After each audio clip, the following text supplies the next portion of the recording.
You're allowed to cry, you're allowed to break down, you're allowed to fall, you're even allowed to feel sorry for yourself.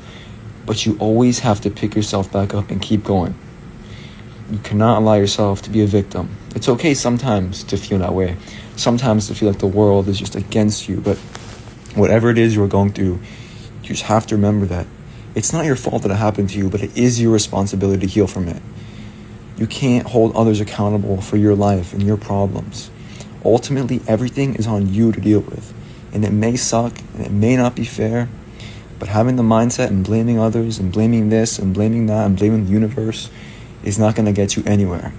The only thing that's going to get you somewhere is holding yourself accountable, pushing forward, and just focusing on what you can do, because that's life. Life is tough. All the things I've been through, all the losses and pain I've experienced made me realize that the mindset is everything.